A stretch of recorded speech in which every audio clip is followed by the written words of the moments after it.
Hi there, I'm Brian Whitmore, host of the Power Vertical podcast, and this is the Daily Vertical. 5 years ago today, 2 women were arrested in Moscow for misbehaving in church. A third accomplice was picked up a couple weeks later. The arrests of Nadezhda Tolokonnikova, Maria Alyokina, and Yekaterina Samutsevich half a decade ago didn't just mark the start of the famous Pussy Riot case, a spectacle that captivated Russia and much of the world in the spring and summer of 2012.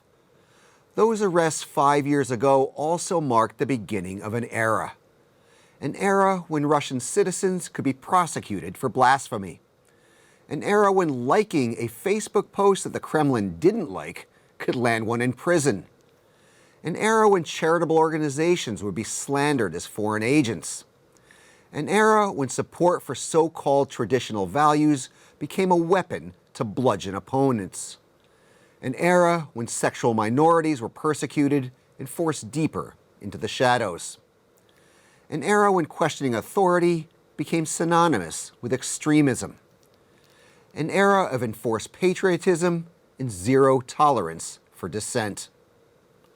5 years ago, the first post-Soviet generation was coming of age and seemed eager to join the world.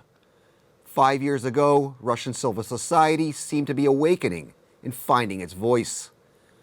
But that voice would soon be silenced by Vladimir Putin's big chill. And it all began when 2 women were arrested in Moscow for misbehaving in church. Keep telling me what you think in the comments section, on the Power Vertical's Twitter feed, and on our Facebook page. I'm Brian Whitmore, and that was the Daily Vertical.